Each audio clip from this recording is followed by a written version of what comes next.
नमस्कार मेरे सभी साथियों को। आशा करता हूँ आप सभी ठीक होंगे।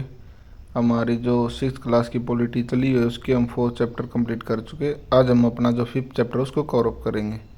ये भाई गांव का प्रशासन।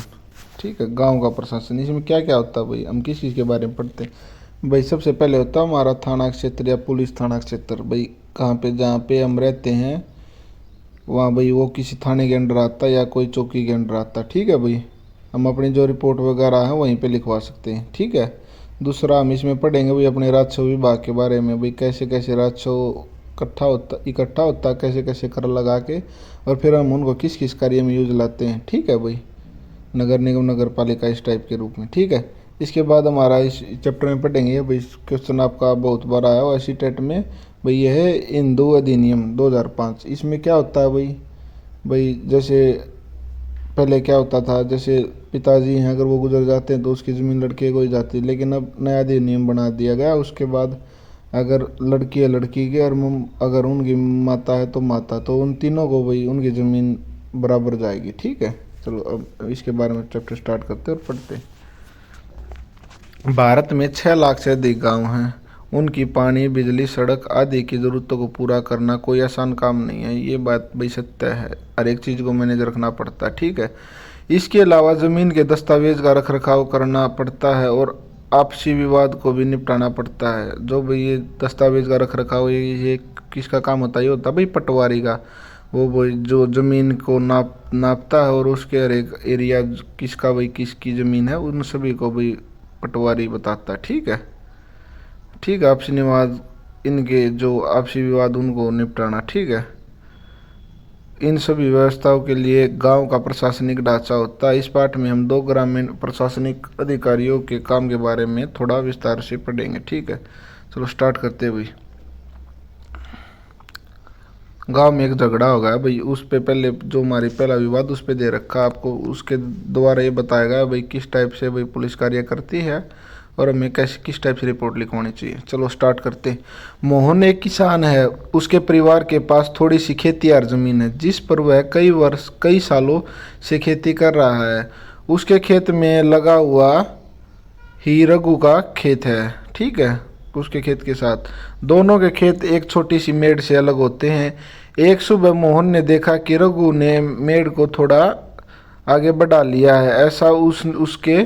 ऐसा करके उसने मोहन की कुछ जमीन अपने खेत में मिला ली। मेड़ क्या होती है भाई, जो उसकी रेखा होती है ना कि यहाँ तक आपकी जमीन उससे आगे मेरी है, उसको भी आगे बढ़ा लिया। ठीक है। और अपने खेत का आकार बढ़ा लिया। मोहन को बहुत गुस्सा आया, मगर वह थोड़ा डरा हुआ भी था। रघु के परिवार के पास बहुत जमीन थी और उसके अलावा उसके ताऊ गांव के सरपंच थे। फिर भी मोहन ने हिम्मत जुटाई और रघु के घर पहुंच गया। दोनों के बीच कहा सुनी हुई रघु ने तो मानने से भी इनकार कर दिया कि उसने मेड़ को आगे बढ़ाया है। थोड़ी ही देर में झगड़ा शुरू हो गया। रघु ने अपने एक मजदूर को बुला लिया।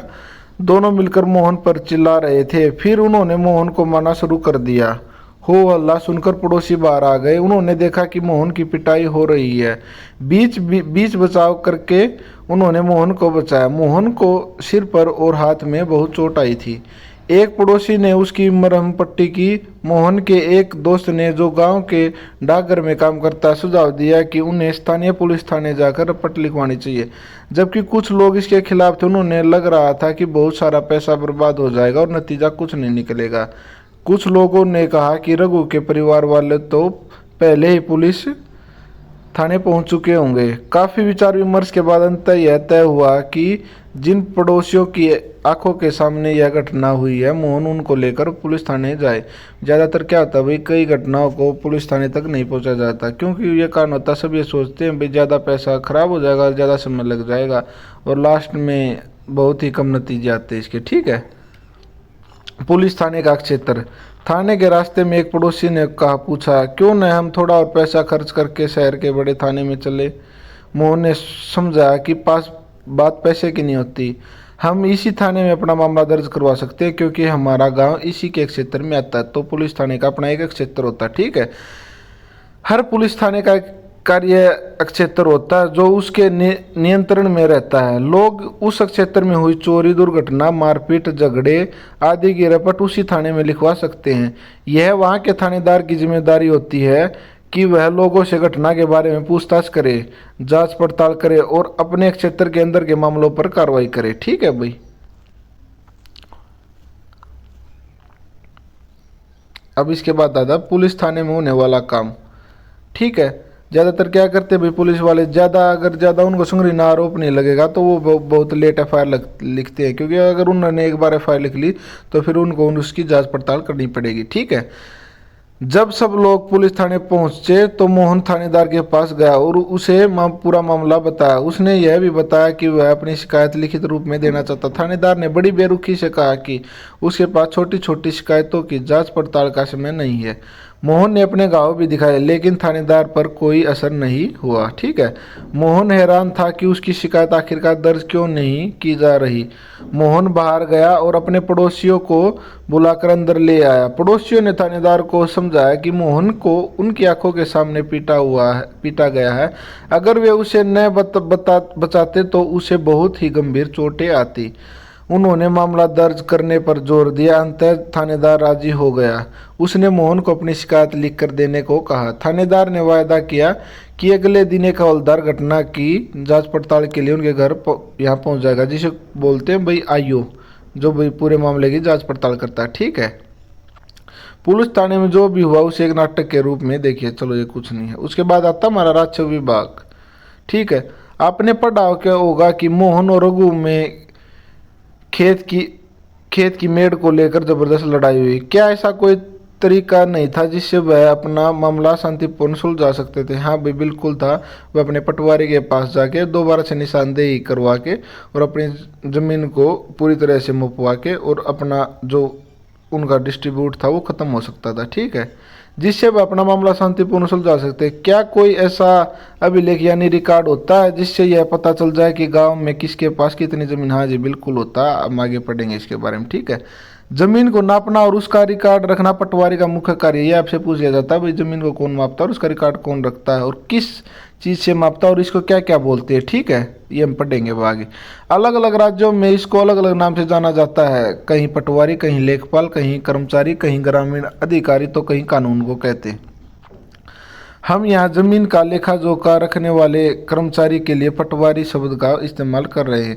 प्रत्येक पटवारी कुछ गांव के लिए जिम्मेदार होता है। अगले पृष्ठ पर दिए गए नक्शे और उसके अनुसार बने खसरे यानी रजिस्ट्री के बारे में विवरण करेंगे। तो ये भी पता चलता है, किससे पता चलता है? खसरे से पता चलता है कि हमारी ज़मीन कैसी कितनी है, जिसे रजिस्ट्री भी कहते हैं। ठीक है।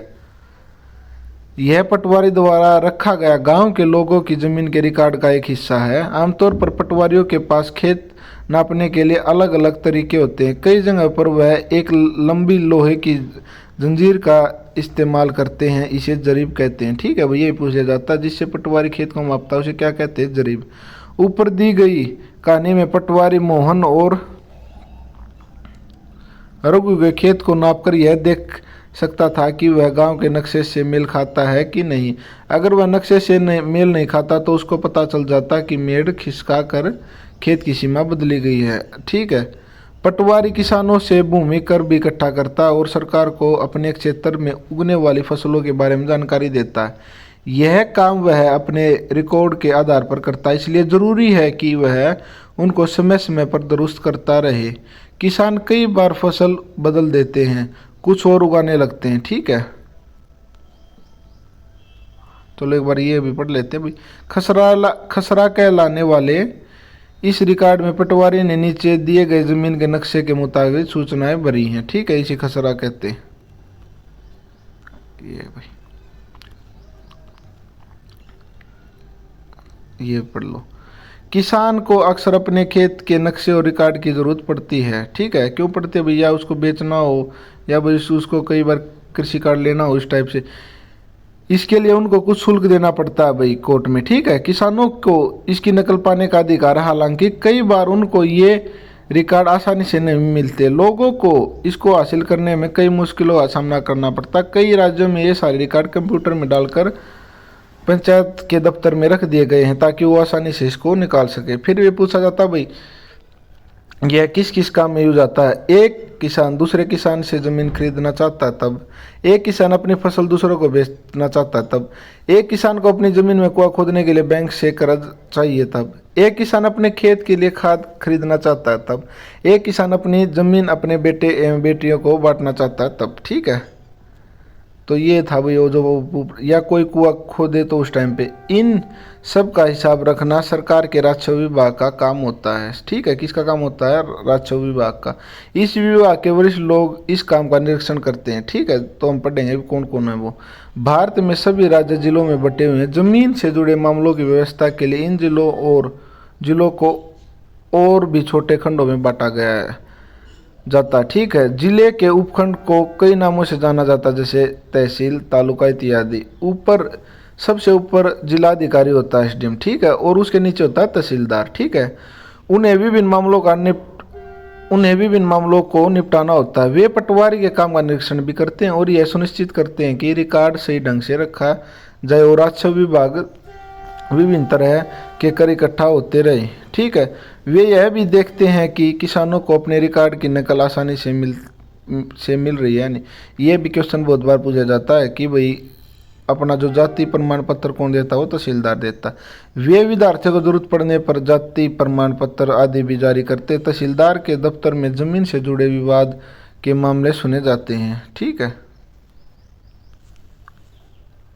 फिर एक हमारा अधिनियम है भाई, एक नया कानून हिंदू अधिनियम 2005।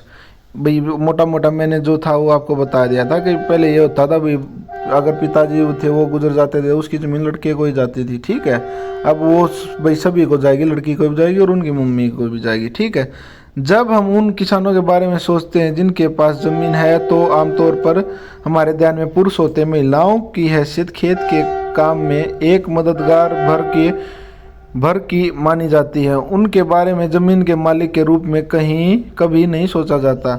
अभी तक कई राज्यों में हिंदू औरतों को परिवार की जमीन में हिस्सा नहीं मिलता था। पिता की मृत्यु के बाद जमीन बेटे को बांट दी जाती थी। हाल ही में यह कानून बदला गया है। नए कानून के मुताबिक हिंदू परिवारों में बेटों बेटियों और उनकी मां को जमीन में बराबर हिस्सा मिलता है। यह कानून सभी राज्यों और केंद्र शासित प्रदेश में भी लागू है। इस कानून से बड़ी संख्या में औरतों को फायदा हुआ होगा। उदाहरण के लिए शुद्ध खेती, अब इसका भाई उदाहरण दे दिया गया, इसको ही पढ़ लेते हैं, चलो कोई। उदाहरण के लिए शुद्ध खेती परिवार की सबसे बड़ी बेटी है। वह शादीशुदा और पास के गांव में रहती है। अपने पिता की मृत्यु के बाद सुधा अक्सर खेत के काम में मां का हाथ बंटवाने आती है। उसकी मां ने पटवारी से कहा कि जमीन पर अब बेटे के साथ साथ उनका और दोनों बेटियों का नाम भी रिकॉर्ड में आ जाए। सुधा की मां बड़े आत्मविश्वास के साथ छोटे बेटे और बेटी की मदद से खेती का काम संभालती है। सुधा भी इसी निश्चिंता में जी रही है कि जरूरत पड़ने पर वह अपने हिस्से की जमीन से काम चला सकती है। ठीक है, अब है भैया हमारी अन्य सार्वजनिक सेवाएं। ठीक है, इस पाठ में हमने सरकार के कुछ प्रशासनिक कार्यों के बारे में पढ़ा, खासकर ग्रामीण क्षेत्र के संदर्भ में। पहला उदाहरण कानून व्यवस्था बनाए रखने के बारे में था। दूसरा जमीन के अभिलेखों की व्यवस्था के बारे में। पहले मामले में हमने पुलिस की भूमिका का परीक्षण किया और दूसरे में पटवारी की भूमिका। इसके काम का विभाग के अन्य लोगों द्वारा निरीक्षण किया जाता है। जैसे पुलिस में होगा तो भाई वो पुलिस अधीक्षक या फिर तहसीलदार। ठीक है, हमने यह भी देखा कि लोग कैसे इन सुविधाओं का इस्तेमाल करते हैं और उन्हें किस तरह की समस्याएं आती हैं। इन सेवाओं का उपयोग कानूनों के अनुसार होना चाहिए। आपने संभवतः सरकार के अन्य विभाग द्वारा दी जा रही सार्वजनिक सेवाओं को देखा होगा। ठीक है भाई, क्या क्या कार्य आगे बताया गया। अपने गांव या क्षेत्र की दी जा रही सार्वजनिक सेवाओं की एक सूची बनाई, जैसे दूध उत्पाद समिति होगी, राशन की दुकान हो गई भाई, पुलिस थाना हो गया, बीज और खाद की होगी। ठीक है, ये इस टाइप से।